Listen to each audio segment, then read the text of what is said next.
El siguiente segmento tiene contenido o opinión. La entrevista en A Primera Hora. Analizamos los hechos del momento junto a sus protagonistas.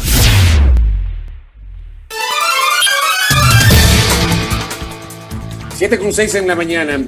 Cabina, repórteme si estamos bien con el audio, por favor. Ya, había dificultades con el audio anterior. Les ruego, por favor, que verifiquen el micrófono del Silrat, que no se le escuchó absolutamente nada. 7:06 en la mañana. Gracias, querida audiencia. Vamos a comenzar con la ronda de entrevistas correspondiente a la jornada del día de hoy. El señor economista Diego Martínez, exgerente del Banco Central del Ecuador y analista económico, está aquí con nosotros. Economista, ¿cómo le va? Bienvenido, buenos días. Muy buenos días, Fabricio. Gusto saludarle y a través suyo los saludo pues a toda su audiencia que nos pueden escuchar y observar también.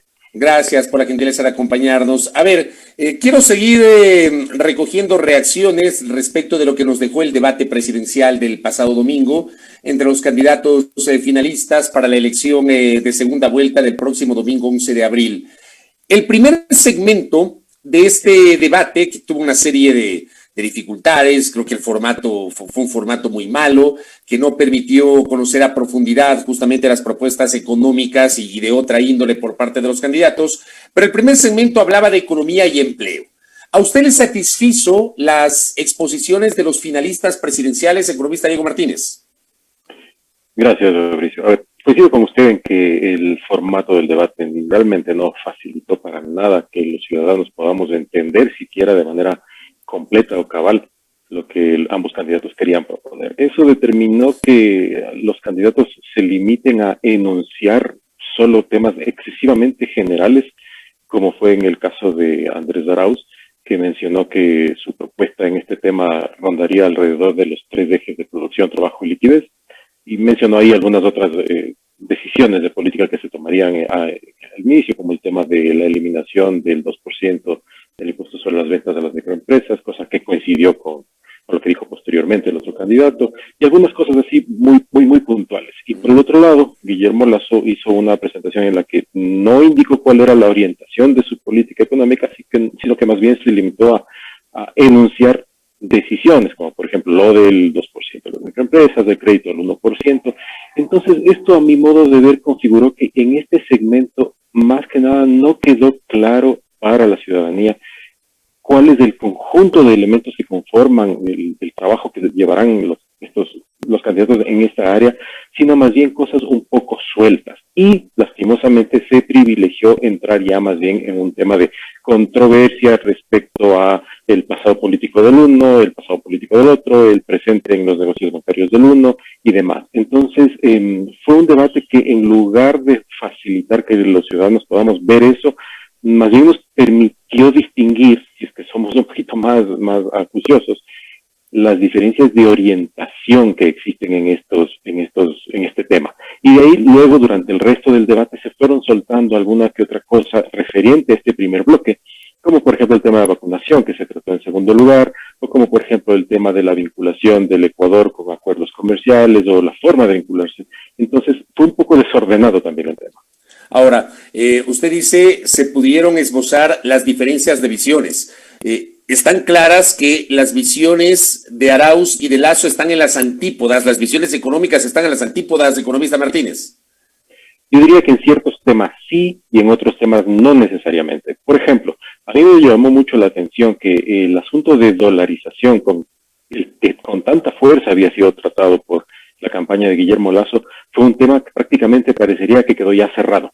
No sé si a usted le dio esa sensación, pero me parece que fue un tema que quedó cerrado. Ambos están interesados en mantener y proteger la dolarización, solo que ahí quedó la sensación de que Andrés Arauz decía, mire, la dolarización se sostiene con los dólares que gente como usted sacan del país, y la dolarización perdón que le interrumpa, economista, pero, o sea, yo esperaría que luego de lo del domingo ya paren la cantaleta de que si gana un candidato se va a caer la dolarización o que vamos a hacer Venezuela. O sea, yo esperaría eso, ¿no? O sea, a mí me queda claro que los dos candidatos ratificaron que la dolarización es el esquema económico y monetario que se va a mantener en el Ecuador.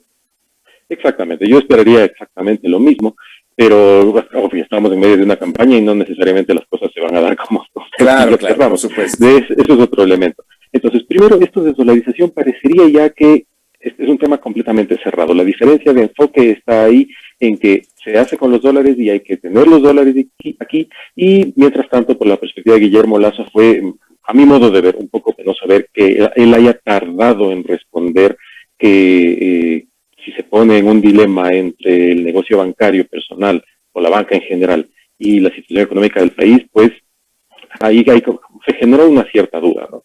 Esto creo que es muy decidor para los ciudadanos. Aquí también en este punto de política económica o más política financiera se habló de tema de tasas de interés, pero no fue el debate un instrumento que permita entender la posición de ninguno de los dos candidatos con total claridad, sino, como le digo, simplemente entender la posición política de cada uno de ellos. Y ya entrar en la hechura de lo que sería la política económica fue un poco difícil de entender. Ahora bien, creo que sí quedaron en claro al menos tres ejes. Al menos tres ejes en esta perspectiva de las posiciones políticas. Creo que, más allá de las acusaciones mutuas que se pudo hacer en el debate, queda claro que Andrés Arauz plantea una política que al menos introduce muchos elementos que no han estado normalmente en la hechura de la política pública, como por ejemplo temas relacionados con la formación de jóvenes en asuntos como programación computacional, con esto del programa Python, que es para el lenguaje de programación, el tema del protocolo de Nagoya y el tema de biodiversidad. Todos esos temas creo que le añaden ciertos temas que dejan ver que habría cierta novedad, mientras que por el lado de Guillermo Lasso el discurso es el de siempre. Él dice que es el discurso nuevo, pero es el discurso que hay desde hace 2 siglos en el lenguaje económico: libre comercio, liberalización del mercado financiero. Entonces ahí sentí como que hay más novedad en la propuesta que hace Andrés Arauz. La segunda diferencia, porque son solo 3 las que yo logré identificar, es que vi que desde el punto de vista de Andrés Arauz muchos aspectos económicos se los maneja desde el lenguaje de derechos que tendría la población, como por ejemplo el tema de vacuna universal, el tema relacionado con niños y niñas, salud mental. Son cosas que no están bien, pero que se empiezan a introducir en la política pública desde la perspectiva más de cosas que el Estado tiene que enfrentar. Mientras que por el lado de Guillermo Lasso el lenguaje se reduce a exceso de tamaño del Estado y participación del sector privado. Fue lamentable, a mi modo de ver, igual que Guillermo Lasso, cuando se trató el tema de salud, mencionó: yo no tengo negocios con ese sector, cuando creo que todos estamos claros que por la pandemia podemos entender con claridad que la salud es muchísimo más que un negocio. Y el tercer elemento fue el eje que gira alrededor del tema de privilegios o para todos los ecuatorianos. Aquí se trató el tema de la vacuna, se trató el tema de intereses respecto a lo de las glosas perdonadas y un montón de vainas que pusieron en lo complejo que fue el debate, entender que hay al menos esos 3 puntos de vista diferentes de cómo se haría la política pública. Reitero, creo que hay que escuchar a los candidatos mucho más detalladamente en estas semanas lo que va a ser ya su eje económico, para podernos hacer una idea más cabal. Hay una consulta que nos hace una de nuestras internautas que está conectada con nosotros en este diálogo con el economista Diego Martínez, hablando justamente sobre la parte económica que nos dejó el debate. ¿Qué significa eso de la cuarentena de dólares o de la cuarentena monetaria que aparentemente propuso Arauz y que lo mencionó Lasso, economista? A ver, yo entiendo de lo que se dijo en el debate, que más allá de los términos que se hayan utilizado, Andrés Arauz plantea una necesidad real de la economía ecuatoriana. Y esa necesidad real de la economía ecuatoriana es que los dólares estén aquí en la economía. ¿A qué me refiero? Mire, Fabricio, creo que todos nos podemos dar cuenta en nuestra vida personal y en nuestra vida familiar que la mayor parte de ecuatorianos no tenemos liquidez. Hemos tenido problemas laborales, hemos tenido problemas de ingreso, tanto por la ley humanitaria que permitió la reducción de salarios como por la pérdida de trabajo. Yo ahí tengo que ser muy enfático. Lenín Moreno descubrió la máquina del tiempo. Es así de simple. Lenín Moreno logró retrocederle en el tiempo al Ecuador. En términos de producción, le hizo retroceder 8 años, porque la economía del 2020 se parece a la del 2012. Son 8 años perdidos. En términos de pobreza y desigualdad, Lenín Moreno, con la máquina del tiempo que encontró, le hizo retroceder al Ecuador al 2010. Los niveles de pobreza son más o menos parecidos a los del 2010. Entonces, en ese contexto, todos los ecuatorianos nos vemos abocados a una situación paradójica. No tenemos como ciudadanos y como pequeñas empresas y como familias, no tenemos liquidez, porque no la tenemos, Pero el sistema financiero está lleno de liquidez, completamente lleno de liquidez. Si uno revisa las cifras, se da cuenta de que los depósitos no han caído, lo que sí ha empezado a detenerse del crédito. Entonces, esa paradoja, que como economista la planteo así en sencillo a los ciudadanos, la gente sin liquidez, pero los bancos con liquidez nos ponen en un escenario que hay que tomar decisiones. Pero ¿por qué será esta paradoja? ¿Por qué no hay plata en la calle? ¿Por qué no hay plata en el bolsillo de los ciudadanos? ¿Por qué no hay circulante? Pero sí, pero los depósitos bancarios están allí y los bancos siguen ganando utilidades. ¿Por qué? Por la caída de la actividad económica como resultado, uno, de la pandemia, evidentemente, que hizo que se reduzca la demanda, tanto nacional como a nivel mundial, pero fundamentalmente por una decisión, y es que el gobierno de Lenín Moreno desde el año 2019 tomó la decisión deliberada de no hacer absolutamente nada. No se hizo nada cuando la economía empezaba a desacelerarse, cuando la crisis empezaba a golpear.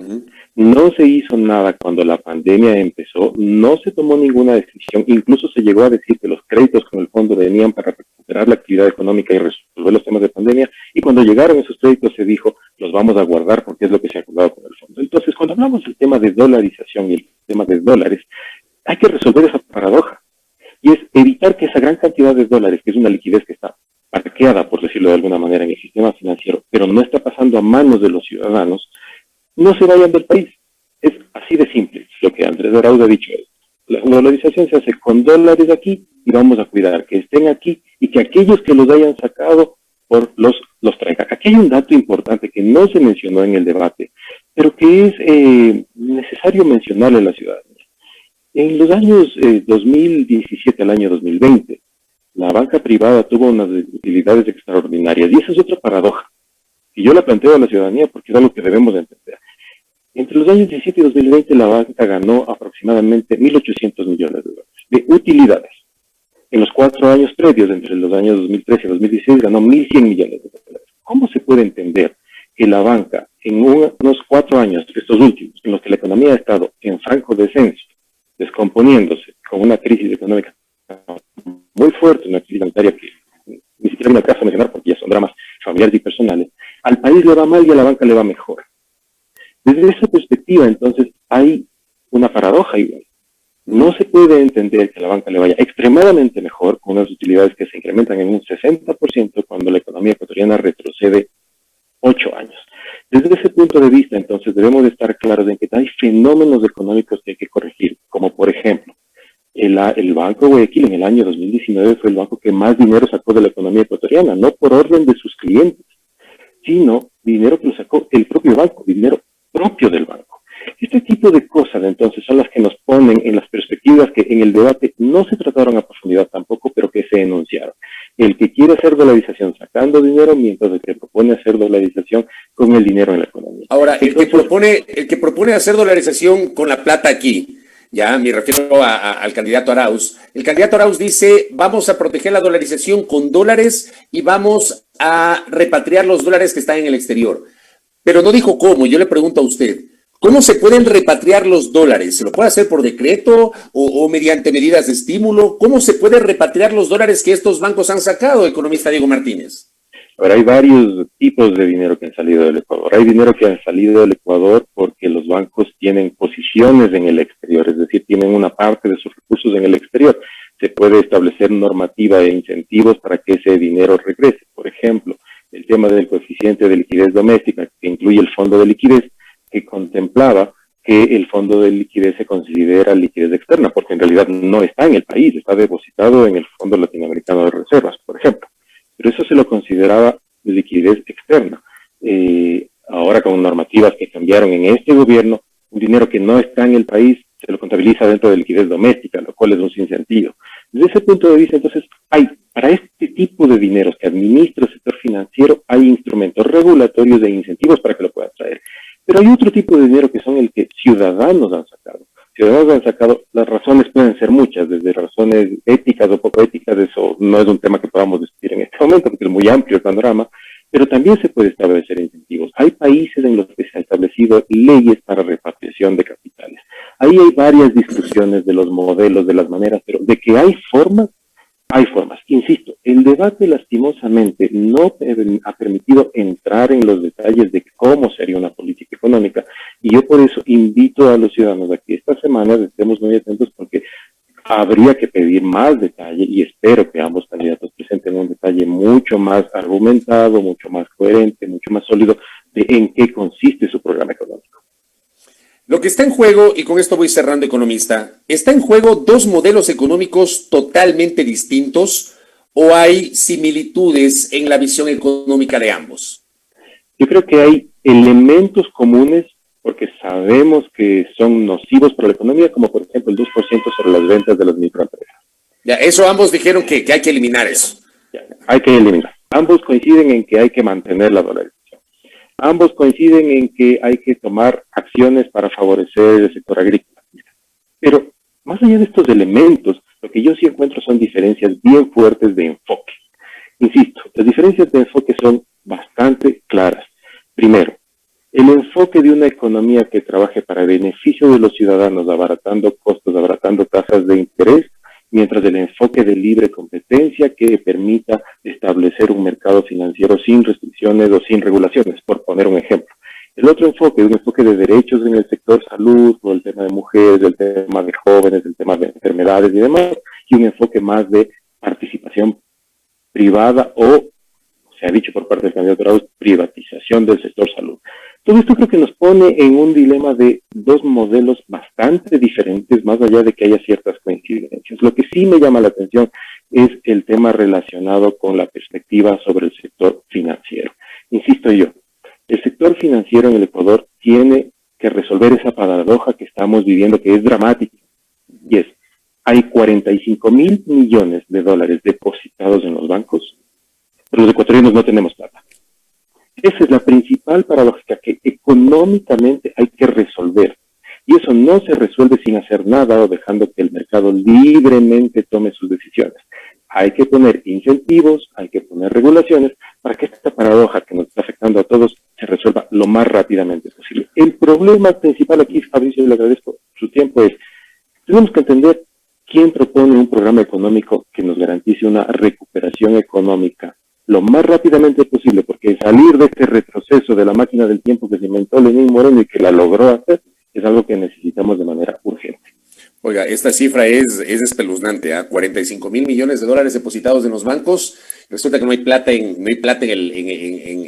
el mercado, ¿no? Es una cifra para reflexionar. Oiga, lo último, ahora sí, antes de que se me pase, y a propósito de la inquietud que me hacen, ayer Guillermo Lasso, en una de sus intervenciones públicas en la mañana, volvió a hablar de la necesidad de vender el Banco del Pacífico. ¿Usted cómo ve, en el contexto que nos ha comentado justamente la necesidad de hablar de esta paradoja, qué le parece a usted la posibilidad de que se venda el Banco del Pacífico, que actualmente está en manos del Estado, economista? Banco Guayaquil ha estado interesado en comprar Banco del Pacífico desde hace muchos años atrás. Así que lo diga, para mí refuerza simplemente el hecho de que él siempre mira estas cosas como un negocio. Yo le haría una pregunta. Si, así como él dice, la competencia económica garantizaría uno que venga a banca extranjera y que por lo tanto así puedan bajar las tasas de interés, por el bien del país, ¿él estaría dispuesto a vender Banco Guayaquil? No es el principal banco del país. ¿Estaría dispuesto a venderlo? Creo que la respuesta probablemente sería que no. Así que a mí me parece que es solamente un reflejo adicional de que aquí siempre la perspectiva de él como candidato y como político es cómo se puede hacer negocios de la manera más fácil posible. Correcto. Economista Diego Martínez, gracias por habernos atendido a los tiempos que tengo la oportunidad de entrevistarlo y de saludarlo. Que tenga una buena jornada. Igualmente, un gran saludo para ustedes. Muy amable. Hasta luego. Gracias. El ex ministro de Estado, ex gerente del Banco Central del Ecuador, Diego Martínez, aquí en A Primera Hora. 7 de la mañana con 25 minutos.